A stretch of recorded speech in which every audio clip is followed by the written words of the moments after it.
Last night we had the mayor's conference in Oakley, city of Oakley, which was way out in East County, and it was foggy last night. I think we were finished at about 10 o'clock last night, so I think it's going to be with us for a little while this morning. Very delighted to be here today.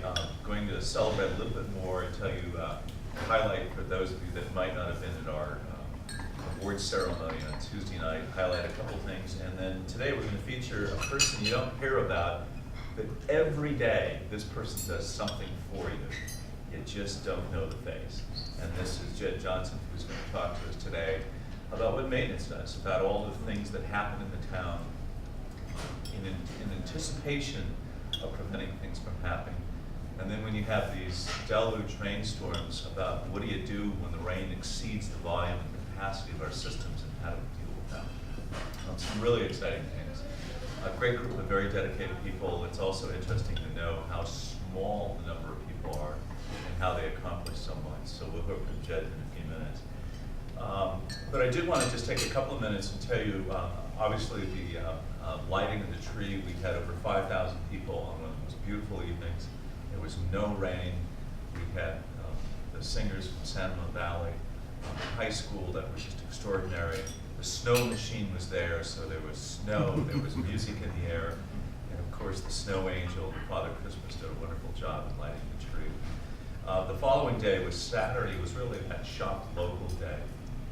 And it was probably, from some of the retailers we talked to, one of the best days that they've ever had.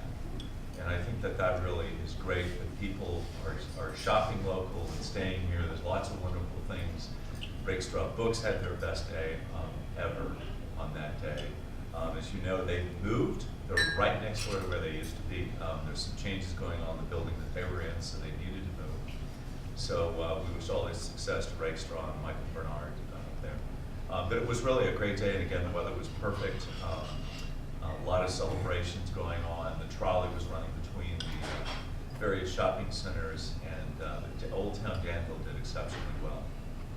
Last Tuesday night was the 31st annual installation, Mayor's Installation and Community Awards.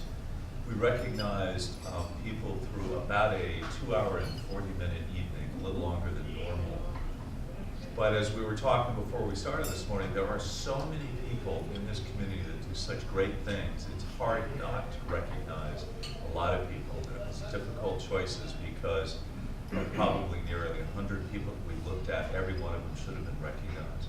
But we tried to choose those that really represent extraordinary efforts in the community, from sort of senior activities to veteran activities to, I think one of the greatest things that we saw was the Michael K. Szymanski Award.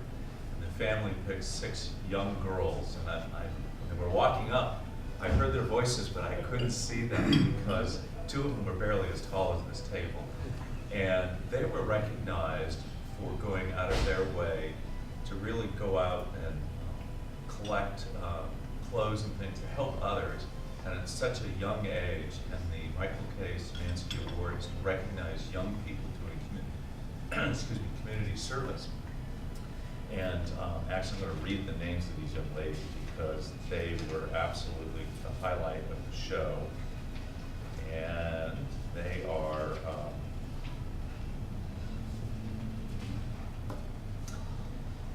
Emmy Shue, Sydney Shue, Meg McCormack, Kayla McCormack, Ella Warburg, and Honor Warburg. And they were collecting from people recyclables and then donating it to the Simplify Foundation, which helped. Simplify Foundation which was started to help recognize Marines, and particularly with the loss of Chachi here in Danville. So they were pretty proud. And they also spoke at this, and I think their ages were probably 5-ish to 6-ish up to maybe 9 years old. And it was so cute because one of them had to be picked up. We couldn't get the microphone that low. And they were absolutely, I think, the hit of the show. But a group of people, sort of like Jed, we know what Jed does, and we see the things, we just don't see those faces. An organization that is really here in case there's an emergency. And they work tirelessly in testing and making sure that their equipment works, And it's ham radio operators. We have a couple of sites that are set up to make sure that their signals go. These are volunteers. And I think we had a group of more than a dozen that we recognized.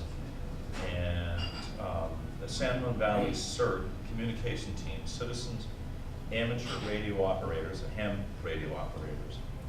And actually there were 16.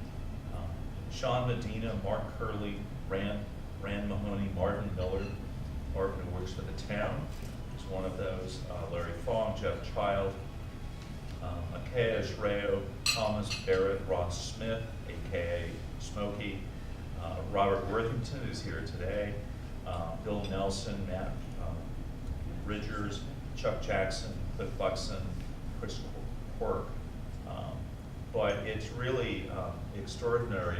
This is all their equipment, their time, and that they practice and they participate in our emergency demonstrations that we do once a year on our simulations. And it was really time to recognize those people who are kind of behind the scenes, so we really want to thank them and really proud.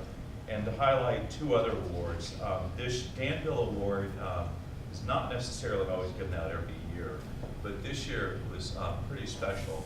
It was the 20th graduating class of Leadership San Juan Valley was this last June. So Leadership received the Danville Award this year. Leadership San Juan Valley, its first class was a class of 1992.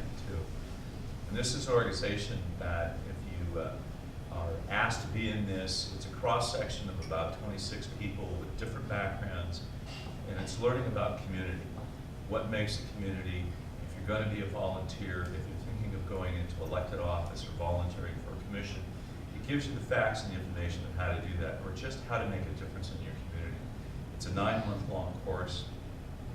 Myself's been through it, Robert Storr on our council. Mike Doyle is the only elected official, sitting elected official to have ever went through that. He and I were in the class of 1995. Renee Morgan, our new council members, went through that. Karen Stepper is a big supporter who helps us in doing our welcome to our new class each year. It starts every September. They have class graduation in June. If you know anybody that's interested in really sort of going to the next level and participating in their community, check out Leadership. It's Leadership San Juan Valley, and it's you can find it on the web, and applications are there. Applications are due in July, and class is organized in August. The first Thursday in September is when the class starts. And the last special award that we gave was an award of spectral recognition, and this was for somebody most of us all know, and it was given to former council member Candace Anderson, who is our now county supervisor for District 2, to recognize her for all the service that she's done to our community, the work that she's done in Street Smarts, working with our schools, working on the traffic program, and working in the museum in the San Juan Valley, and the list goes on with the things that Candace has done. But we were proud to have Candace be part of our organization for so long, and also recognized her. We know the great work that she's going to do in her tenure as our new supervisor. And of course, we did swear in 3 new council members who were elected. That's myself, Mike Doyle, and of course Renee Morgan, our new council member. She had to wait in the audience all the way almost to the end of the meeting because she wasn't swearing in until towards the end. But we were delighted to hear from her. She attended one of her first meetings last night as we introduced her at the Mayor's Conference for Contra Costa County last night. And we will be doing, by Monday next week, we'll be doing the assignments for council members and dividing up the work, the regional committees that we sit on, the local commissions and things. And I know Renee is going to get involved. Starting Monday, she will be sitting on 4 or 5 different committees and being involved in the community in a lot of different ways. So we look forward to having Renee. Our council retreat will be coming up on February 1st this year. And that's where we set our goals. What are we going to accomplish this year? Talk about that. We have a new council member, so we have a new personality, so we want to make sure our personalities all get to buy into where we want to head. So it'll be exciting to hear the outcomes of that, and we'll be reporting that out later. And before I forget, and we get on to Jed, hear about the great things in maintenance, we will not have a Mornings with the Mayor next January and February. So we are looking at different ways. We're going to consider broadcasting our council meetings. We're using things like this as how do we reach out to the community? And change is always hard, but we're looking for new ways. So with a new council member, we want to find out new ideas. How can we do this? Should we continue doing this as the Morning to the Mayor? How can we get more people to have greater public engagement? But we are going to consider looking at televising our council meetings. We're probably one of the lab agencies that look at doing that, but we do have a project that's coming in to put the technology that we need into the council meeting. We may try it for a while just to see how it works and get used to using more multimedia, so there'll be a new sound system, there'll be multiple flat screens in the audience, so you'll be able to see what's happening on the agenda, you'll be able to see all the visuals easier. If it's a large meeting, we're going to make sure that we have also the same things in the lobby. So we're jumping into the 21st century cautiously, so we're going to be reporting out how we're going to be able to reach out to the community in different ways. So with no further ado, I'd like to really introduce Jed. And the council was fortunate, and this is just sort of a highlight. I'm going to pass this around while Jed's talking. Oh, gee. Yeah, if you take a look at this while Jed's talking, it just sort of highlights some of the things they do. But one of the things that always amazes me, and this is done all year round, weekly that there's people out there early in the morning, and here, if you go out and sit and watch one of our children's play area that has sand and things like that, there'll be somebody out there with a tape measure or a clipboard checking to make sure the dirt's at the right level on the slides, to make sure that there's nothing that's broken or out of place, to make sure not only from just an overall safety point of view, but just to really keep our parks in great shape. We do contract out a lot of our services, so we have people like Jed who have high level skills in management, because the reality is we can't afford to really have 100 people working for us on our payroll. So we found cost-effective ways of managing our parks and all of our open space. And Jed's going to kind of highlight and talk to us about what's maintenance and how do you get it all done. So welcome, Jed. Good morning. Well, thank you, Mayor, and good morning, everyone. Morning. Good morning.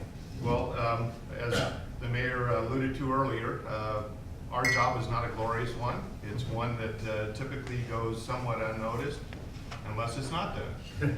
And then that's when we receive the phone calls. But we have different program areas within maintenance, so I'd like to just kind of run through each one of those program areas, give you a little bit of highlight and information about each one of those. I'm not going to read off of the brochure that you have, because most of that is somewhat numbers and what have you, and that I think would bore you to death. The first program area that's very critical to a lot of not only what maintenance does, but to a lot of the other parts of the organization is the building maintenance division. We have just under 105,000 square feet of buildings that we maintain. Currently, we only have 2 individuals that are in building maintenance that are on the payroll. So as you can see, with 105,000 square feet of building space and all of the various programs that are run out of these buildings, it's quite a monumental task. How we're able to accomplish what we do in there, as Newell had alluded to as well, we have the 2 building maintenance staff.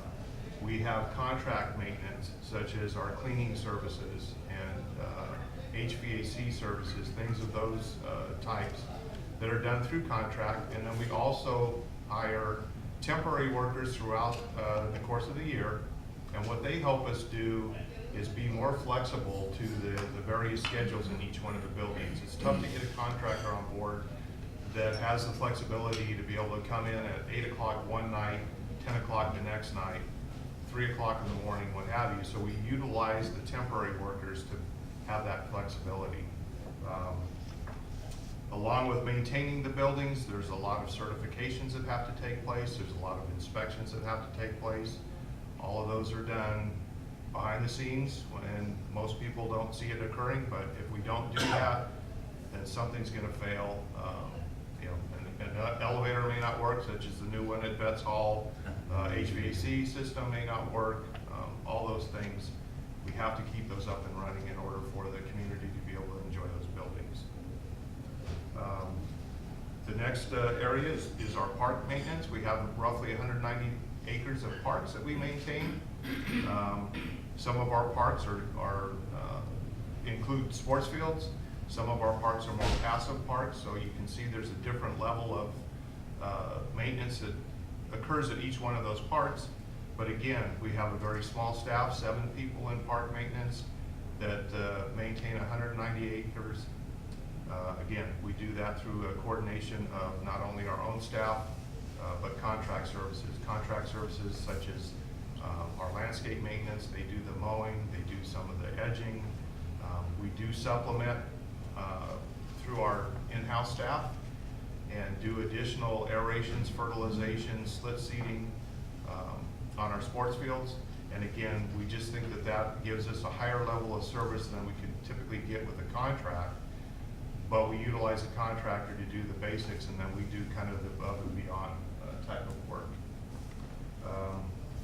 We've implemented, you may or may not have read in the paper or on the news, copper theft is a huge issue that almost all municipalities have experienced to some level. We've experienced it here starting in about 2007 was our first introduction to this type of theft. So what we have done is we've identified some measures that we can take to help eliminate that, or at least deter the thieves from finding Danville a desirable area to do that in. So we've got a couple products that we've implemented at our park sites, lockable lids. We've talked with our building officials to see if there's ways that we can secure the inspection plates on the poles so that people can't get to those wires. Again, we've taken some measures to try to eliminate that type of theft, and I can tell you that City of Concord is currently dealing with it on a very high level. They've had about $700,000 worth of copper theft that's occurred over the last several years. So it gets quite expensive. We're currently, as I get into the street lighting, we're looking at some implementation of these type of measures for the street lighting as well. Next area that we also maintain is roadsides. That's all of the landscaping that you see on the roadsides, Camino Tasajara, Sycamore Valley Road, Camino Ramon, all of the areas throughout town. There's again, differing levels of roadside maintenance, trees, turf, shrubs, what have you. In that area, we roughly have 5 individuals that maintain about 60 plus acres of roadside maintenance. And again, they do a fabulous job. Street maintenance, because we are such a small maintenance department, we do kind of the primary stuff. Our engineering department does the higher level or the bigger projects, such as the pavement management program. But we do some small dig outs, asphalt repairs, we do pothole repairs, and we do all of most of the striping in-house. We do contract out some of the larger projects. And street maintenance, along with the rest of the crew that I'll talk about a little bit later, is the one that's in charge of making sure that over 4,000 storm drains are functioning on a daily basis. We have a program in place where we try to inspect 500 of those each year. So you can see, it takes a certain period of time to get through all 4,000, but obviously when we go into storm mode, then we're shotgunning the town looking for issues that we see, as well as those that are reported by the residents of the community. They're also in charge of 11 major creeks, and we do that both through contract and with our town staff. We think we do a pretty good job in preventative maintenance. In the summer months, per our agreement with the California Department of Fish and Game, we're allowed to go into the creeks, clean them out, get them prepared for the winter storms. So we utilize a contractor to do some of this work, as well as our own staff, overseeing this contractor with our own staff as well. And As we saw in the last week or so, we received about 8.5 inches of rain through that period of time. And I have to say, based on what we've seen and the calls that we've gotten, I think we did a pretty good job of keeping the damage in this town to a minimum. When you look at what's occurred in some other areas, some other cities, and they have much larger staffs, much larger resources, but again, I think the level of commitment that myself and my staff have, you know, is true dedication to the services that we provide to the town of Danville. Another area that we have is streetlights. We don't have anybody that is electric certified to do that, so we do contract that out. But what we do with our staff is we have individuals that come in and they do an inspection program on a monthly basis. So we've divided the town into 3 different quadrants. So each quarter that quadrant gets inspected, but every month we're doing an inspection of one of those quadrants. And every month that we do a quadrant, we always focus as well on the main corridors. Downtown area, Sycamore Valley Road, Camino Tasahara, Crow Canyon. Any of the main thoroughfares are done on a monthly basis along with each one of those quadrant areas. So we're seeing stuff that's out, we're getting notified through the public, and we have over 1,400 streetlights that the town is responsible for maintaining, but there's about another 3,000 streetlights that are maintained by other entities such as PG&E, Contra Costa County, Caltrans. So we have a reporting procedure in place that when we find a street light that's not ours, we're reporting those also to those different entities to make sure that those lights as well are getting repaired in a timely fashion. Along with what all we do, we also help support our capital improvement program. And this last year, we were involved in the finalization of the Vets Hall and getting that up and running and open to the public. A lot of behind the work stuff that had to take place in order to get that building ready and available to the public. We recently replaced a synthetic turf field out at Sycamore Valley Park. Again, maintenance had a hand in that, and some other smaller CIP projects, one of them being the renovation and restructuring of the Tassar Ranch Road section of roadway out by Diablo Vista Park, where we put in bike lanes, redid the landscaping, and repaved that area. And then we also support special events. We're very involved in that. We're responsible for doing all of the no parking signage that has to go up prior to the event, preparation of different elements that are required as part of those events. Most of my staff ends up working a lot of those events, such as the tree lighting, the 4th of July parade, music in the park, and then obviously we're in charge of cleaning up after each one of these events. And I've had people actually comment to us, and I take great pride in this, that after the 4th of July parade, an hour or 2 later, you wouldn't even know that there was a parade that took place. So I think, again, that's a testament to my folks and our ability to plan these things out and coordinate everything the way that it should be. And then last but not least, the town is continuing to look at ways to go green. Actually, the town service center and the town offices are green certified. And that's because of all of the efforts that my staff take in trying to make sure that we're sensitive to environmental issues, as well as we're doing the right things. We're implementing things that save energy, save water, low flow toilets being some of those things, programmable thermostats, putting in measures that allow us to recycle certain components using certified recyclers to do so, batteries, those type of things. And then the last thing that we do as far as our admin staff, we support a lot of the different commissions and committees. My staff helps with the Parks Commission, and I'm actually actually the administrative liaison to the Sports Alliance Committee, which is the representatives from all of the various user groups that use our fields. We meet on a quarterly basis.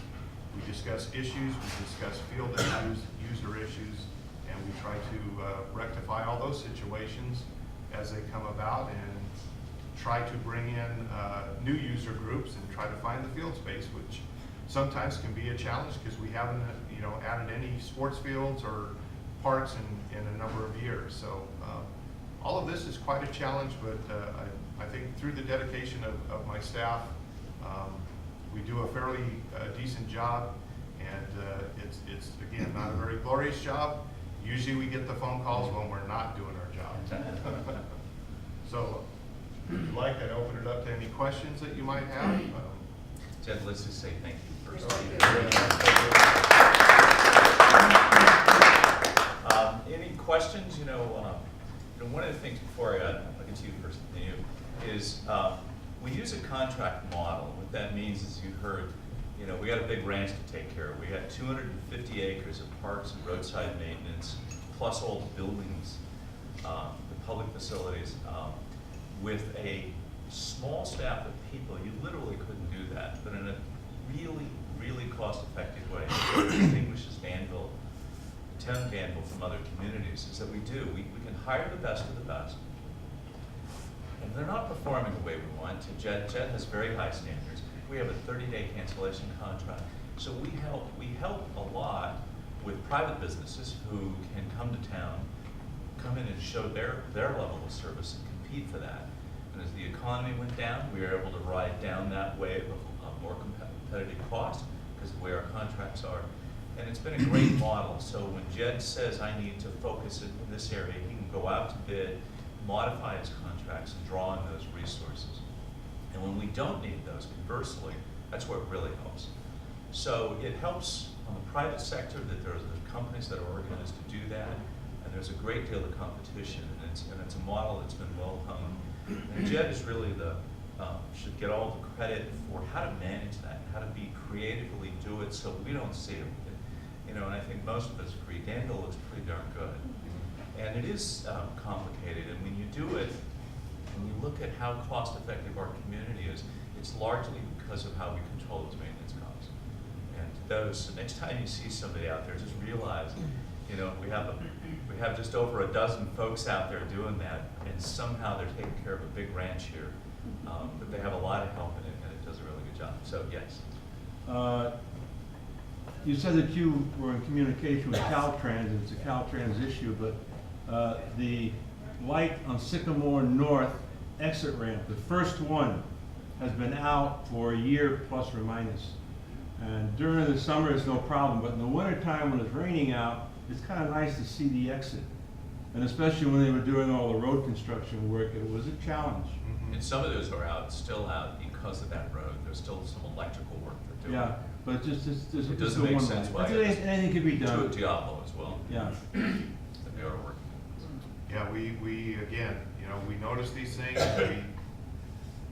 The squeaky wheel gets the grease. I mean, we continue to call and try to follow up on measures of those types. But unfortunately, in some cases, those things are out of our control. But we are aware of them, and we do constantly call and try to get status of those type of issues. I'm sure there's budget problems and all kinds of things. They have some of it's subcontract work, so that contractor isn't finished. Yep. It's, as you know, Caltrans is a big organization, and we're trying to get it to focus. But I would compliment though on, we have over 3,000 poles, light poles that are PG&E, and we used to quite honestly have some issues trying to get those serviced, and Jed and them worked out a great relationship. Fortunately, one of the folks that helps us from PG&E lived here in the community, and we corralled him. And it's a really good service. I mean, there was a light pole that was PG&E's that took, I won't tell you how long, but the neighborhood did a little happy dance when the pole light came on. And the whole neighborhood came out. So you can know that. And we don't have those issues anymore. We really don't. Plus, switching to LED lights, we're now just into a couple of years on Camino Tasajara and Sycamore. If you notice, downtown looks brighter. Most people can't figure out why. It's actually the same light bulbs, but we looked at a dozen different types of bulbs and tested them. And finally, the council came up with a very aesthetic decision, which ones look the best. And there's more light downtown. And the fact is, they're so energy efficient. They save, in most cases, almost 75% more energy and sometimes higher. So, you know, we're really trying to find, we're talking about going green, it really is working hard for that. Yes? Wednesday night, I live on Newell Drive. Wednesday night, there was a huge group of maintenance people. Was that part of your crew? That was not part of our crew. That was Waste Management. They had a hydraulic line that let go on one of their trucks. Nobody knew. Garbage truck. Nobody on the town, on the street, pardon me, knew what it was, but you know, all of a sudden, it looks like the 4th of July celebration. If you checked your phones, you checked there's Jeff Gillette, our information officer. Oh, no, Sent out a notice, emails, we actually did I'm too old to do things like that. No, you're not, I know. But we did anyhow, notify our folks. it was a scene worth watching. It was absolutely brilliant. And it wasn't until the paper came out the next morning, I know how to read the newspaper, still. You And, just sign up for our emails. Even though the print's getting lighter and lighter. Yeah. But it wasn't your crew, it was, It was the crew from Waste Management. They respond to those type of issues that are created by their vehicles. So that's our garbage company, Waste Management. So Yeah. one of their trucks had a braille. Because hydraulic fluid, you don't want it to go into the storm drain system, so they call it their hazardous material. Came out, poured it off. We got notices out to the public. You know, you gotta hurry to start reading those. Actually, where is he? I don't know, get him. Yeah. your Two husband's not questions. here. Yeah. The one isn't really a maintenance issue, but I noticed down in Pleasant Hill, especially along Oak Park Boulevard, that they're painting their crosswalks almost a bright red. And it's pretty effective for the driver to see the cross areas and perhaps even the pedestrians to know that this is the area that they should be in. So I don't know if it's something we should consider in Danville, but it's almost as bright as your current backdrop behind me. The other thing is, you know, occasionally I'll see stop signs or street lights are getting obstructed in the spring with vegetation. And I'm just wondering, is there a number we should call to sort of raise that awareness? Sure, you can call the main maintenance number, 314-3450. And even if we're not there, if it's outside our hours of service, you can leave a voicemail. You can email us, you can go to the website and request it. Just sit down, Danville. Yeah. Okay. And, Yeah, we appreciate that, and we, as much as we might miss something, if you see that, it's absolutely great to help. By the way, every call or email that comes, it's all logged in. So, you know, we're really careful. We're small enough organizations still to be able to do that. Larger cities just can't keep up with that volume, but we follow up, so when it comes in, it's noted what the issue is, and it gets assigned to somebody to make sure that it's followed up on and taken care of. So, we appreciate that. Piggybacking on what he said regarding the crosswalks here on Front Street, those beautiful brick walkways that go across, there's a couple that are not crosswalks. Right. And I'm just wondering if they would continue the double yellow striping across those, it might give the pedestrian an indication that maybe it isn't. It will be unsightly on the beautiful brickwork, but they look like crosswalks if you don't pay attention. Yeah, there That's are a a thought. couple kind of towards the down towards, head south on parts, around School Street, some there that do have a different look. You know, we've tested a lot of different methodologies, and you know, right there at Prospect, that's probably the most traveled intersection across between pedestrians and cars. And we have the lighted crosswalks. In fact, they're so happy there that they were flashing all night. We found out that the sensors, when a storm comes up, the leaves are blowing up, and now we come by and if you wipe off the sensor, it goes back to normal. Because I saw them at midnight one night coming home, and we figured out that's what's causing it. So that really, but you're right, there are some that we're gonna look at. We've been testing that product in downtown, and you know, it looks beautiful. We had some challenges with it. The company came back out, did some repairs, and looking at that. There's Ray, there's also, as we've done various installations throughout the community, there are some places where there are issues with the way that either thermoplastic or paint will adhere Yeah. to concrete or pavers or the surface that we've put out there. So in some instances, because we don't want to be out there repainting them every 6 months, because of the surface itself, there are some trade-offs that we've had to make in order to do that. I know that when I talk to our transportation crews occasionally about trying to move a stop bar forward into a concrete gutter to provide a little bit of additional sight distance, the issue has to do with where they can apply the paint and the plastic materials that they have, what it'll, for somebody as simple-minded as me, what it'll stick to and what it won't. So that all factors in. But we are looking, just as you pointed out, we're looking for new ways all the time. And, it's a big deal. I have to tell you, the council doesn't meddle, and I should probably use that word. We do meddle in, we're always concerned about what it looks like, how people are gonna react to it. And of course, from a technical point of view, our staff wants to make sure it's absolutely meets all standards and things like that. So this was a big deal to try this downtown. We're worried that it's gonna last. And so you might see more as we get comfortable with it, and there's a funding cost, but we're always looking for new ideas, things like that. Yeah. Just wanted to tell you, your staff is great. When you call in for a traffic light or something like that, most of the time they call you back and thank you and want more information. Only in Danville this would happen. Thank you very much. Yeah. Thank you. They're great.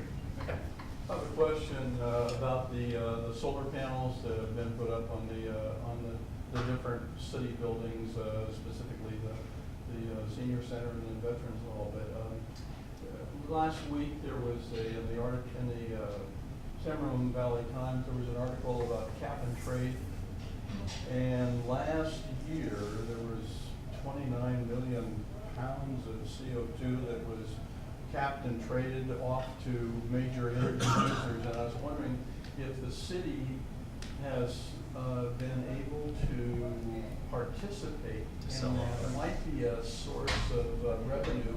All of the carbon credits were sold last year, and which would indicate to me that there might be more carbon credits available, and it might be not only environmentally the right thing to do, but also provide the city with some additional income if they were able to participate in that. We have to get our levels of production up higher. Right, cap and trade, just in theory works that if you have excess production, so you have to take what you yourself as an organization produce and what you create, and if you have an excess of that, in theory you can sell that. We have just ventured into that. So as you mentioned, the Veterans Hall Senior Center has that. We're just adding solar voltaic systems. I think it's under construction now at Diablo Vista Park, at Sycamore Service Center, and also at our town offices. And the math on those, other than the two park settings in our town, we're recouping about 74% of our energy, so we don't have any excess. So, we're looking as technology, we waited quite a few years to get into this, because had we done it probably 8-10 years ago, it wouldn't have been as efficient as it is today. Yeah. So we hope that this starts, we're gonna look for every opportunity. We need to learn how to manage it, see how it does for us, and as technology begins to evolve, we've gotta make it fit. So, clearly, if we can produce an excess, absolutely. But isn't there a way to calculate the amount of CO2 that you are saving by using these panels? And I think that's what's traded. Right, but you also have to look at how much you are generating, right? So we have vehicles, we have lawnmowers, we have all of those. So like, good example, as an architect, I happen to have a company I buy carpet from for our buildings. Because they recycle 100% of all materials that go into their products, when you add up all the plus and negative, they have a large for sale. And that's why as architects, we're trying to do green buildings. You want to use their products because nobody else can do that today. Yeah. So they have a lot of excess. The other thing that I was going to add is In the case of the Vets Hall, that's a project that the town constructed, and given the roof area that we had available there and trying to make sure that we're careful to adhere to the character of the downtown and respect Right. the history of the building, those panels are going to generate about 20% of the energy that we need to operate that building. With respect to the other photovoltaic installations that the mayor was talking about, the council looked extensively at how to do those, not only in terms of where they are to make sure that they're as discreet as possible, but different ways of financing them. So one option is for the town to be the owner, builder, operator. Ultimately, what the town decided to do is do a power purchase agreement where we enter into a contract with someone who builds them and operates them. We're going to save $4.5 million in electrical, in utility costs over the life of the arrays. But all of those credits and other types of tax credits are factored into the contract, so that in order to pass along that $4.5 million worth of savings to us over the life of the installations, they're getting the advantage of the various credits that they're able to qualify for. But as we go forward, we're going to look as the technologies evolve. You've seen the San Juan Valley School District, Ken Vince, who's here on board. They have done a great job in doing it. They probably did a different type of agreement. It's got to fit for everybody. But the best thing that we're doing is that we're saving money by doing the right thing. Yeah. We're pretty excited about that. And Joe just mentioned the senior center, our Vets Hall. That was a green building, and we tried to get the architects and do all the right decisions on that. It's called LEED certification. And LEED is L-E-E-D, an acronym for Leaders in Energy and Environmental Design. And there's a certification that describes how well you have done. How can you make the smallest footprint, both in the materials that you use, the energy consumption, how close it is to public transportation, and make it, and green as many aspects. And they're certified, there's silver, there's gold and platinum, and we just received a silver certification, which is extraordinarily hard to do on a historic building. Because if we're building a brand new building from ground up, there's a lot of opportunities, but we had a partial new building and then preserving that, and we're really excited we just got that. And ARG was the architectural firm out of San Francisco that helped us do that, and it took a long time. So we're kind of proud of that, and I hope that that's a standard, not necessarily for planning and building anything else, but I think it's a standard to show you can do it. And just morally, I think it was important for us to do that. Well, congratulations. Yeah, well, thank you. So I just want to highlight a couple things and ask Joe to talk about a couple of other things. We had, I just really want to welcome Ken Mintz is now. Ken, you are the president of the... Presumably Tuesday night. Oh, presumably. So, Ken, you want to tell us about, you have a new board member who is... Yeah, in fact, we have a new board member starting this next Tuesday night. He's sworn in, Mark Jewett. He'll be replacing Paul Gardner, who's been on the board for 12 years. He was elected along with Greg Marvel, our current board president, was re-elected. He served 12 years and now has another term. The other thing pretty exciting was finally this past Monday, the election got certified and Measure D, our facilities bond, passed 56.83%, about 1,200 votes above the threshold we were looking for or needed. So we're real excited about that. And with the passage of Prop 30, that kind of puts a, it stops the bleeding to some extent. We're still very far below what we need. We're still going to be having the deficit spend, but it provides some, a little bit of silver lining in the fiscal clouds of late.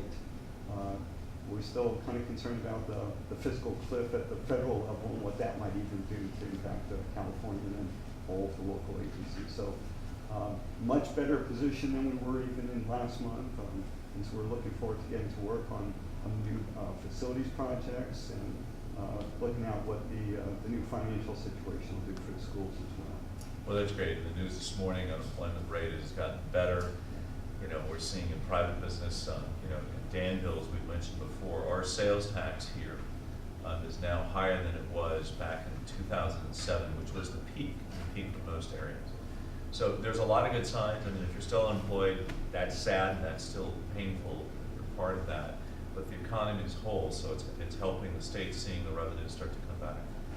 So Ken, you know, thank you, congratulations in advance. We look forward to continuing a great relationship with the school district. And we're really pleased to see the bond measure pass because San Juan Valley School is really going to be a great beneficiary of that. It's the oldest school now around in terms of its facilities, and so it's going to get a much needed facelift. So congratulations to all of you.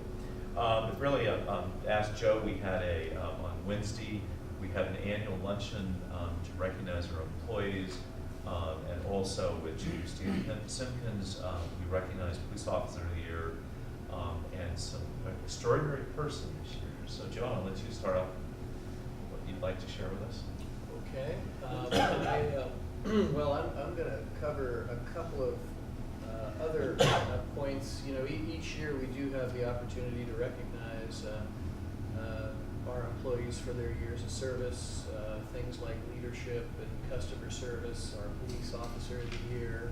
And it's always a very gratifying experience to be part of because you know, it's an honor for me to be here and be a part of this community and have the opportunity to work with a staff that's as dedicated as the staff that we have. And this year, our Community Development Director, Ty Williams, was recognized as our Employee of the Year, and Officer Kim Kogo in our police department was recognized as the Officer of the Year, and I believe that the chief indicated that Kim was actually the first officer that we recognized who is a female officer who was recognized by her peers with that honor.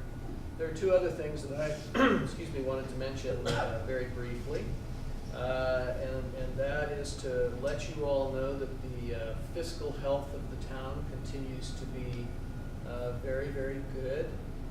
We got a little bit of press a couple of months ago because the independent rating agency Moody's is looking at debt throughout the state of California because they're concerned about the credit worthiness of cities in general in California.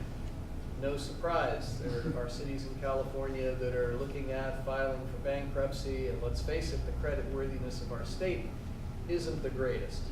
So when the town had a redevelopment agency prior to the beginning of this year, the agency did issue some what's referred to as lease-backed debt.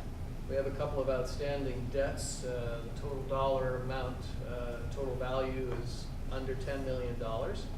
And because the town is so well run, that debt was very highly rated when it was issued. So typically a city has its issuer rating, and our leaseback debt was rated one level below that. So the town's rating is AA+, and this debt was rated AA. Well, the rating agencies have now decided that across the board, they're no longer going to rate that debt that highly. So they made an announcement, caught us all by surprise, I think, and they said, we're going back, we're looking at all leaseback debt, and we're going to be rating it anywhere from 2 levels to 5 levels below your issuer rating. So in other words, they had rated ours too highly to begin with. So we've been very, very proactive, gone back through another process with the rating agency, and they will be issuing a report within the next month or so. They will be re-rating that debt, but they will continue to rate it at the highest possible level that they can rate it at, given their criteria. The town maintains its AA+ rating, which was never under review in the first place, and I believe they're going to have some positive things to say about the town's finances when they do that. Second thing is that we have a second meeting coming up on Tuesday night, the 11th, right down the street at our community center, to allow our town council to take testimony about the draft 2030 general plan that's now out on the street. for review. So for those of you who might have an interest in that, I'd like to encourage you to come to the meeting and participate, provide your input. I also want to let folks know that, again, this is a situation where we, at the initial meeting, had some folks show up raising issues or concerns that are, for lack of a better description, baseless, false, or misleading. And what I want to assure folks is that through the 30 years since the town's been incorporated, land use planning and having direct control over land use decisions that are made in this community have been the top priority for our town council. And maintaining the character and the ambiance that exists in the community, the character of our single-family neighborhoods and so on. I think that there's a very clear understanding in our general plan of what it is the town government is here to do from that perspective. So when you start hearing things like the town is going to be converting large areas for affordable housing, and we're going to be changing the character of the community, the town should not be involved in regionalism. I want people to participate in the process, to listen, and do so with an open mind. This process is going to run several months, hearings before the Planning Commission and the Town Council. Anyone and everyone who wants to speak, Danville residents and members of this community are going to be heard, and I would expect that at the end of the day, the general plan, which proposes very few changes, is going to continue to emphasize the need for us to maintain the charm and the character of this community. We know why people want to be here and part of this community, and we're sworn, we're very committed to upholding that. And that, by the way, can be done in a way that also does provide some opportunities for greater affordability within the community. Whether people realize it or not, we've been doing this for the last 25 years. And when you look at communities like our Sycamore Place apartments on Laurel Drive, the Stony Brook neighborhood behind the high school, and some other nice communities that we have that are part of this town, they've been carefully done, carefully woven into the fabric of the community, and the town's not going to give away its land use authority and control to any regional agency or the state government. But the reality is that the way that a community like ours can influence that process is to be involved in the regional process, because if we don't stand up for Danville's best interests, the state of California steps in and imposes certain things on us. So there's a careful balancing act that we need to go through, and I believe that the town has done a good job of it over the last 30 years, and I'm confident that the town will continue to do a good job of it moving forward. And so I'd like to encourage any of you who have an interest in that, come on out to the meeting. I think you're going to have plenty of company, and we'll look forward to continuing to work through the process. And the reason why there's a lot of participation, the council made a decision, we haven't really done it on this scale before. But again, just sort of government 2.0, it's about how to be as transparent as possible. There's lots of times in a community like Danville where people say, it's a great idea, and people don't show up. So we as elected leaders are out in the community trying to talk to you and find out what you think about things. So this time we decided to mail an invitation to every single resident in town. So we sent out just under 17,000.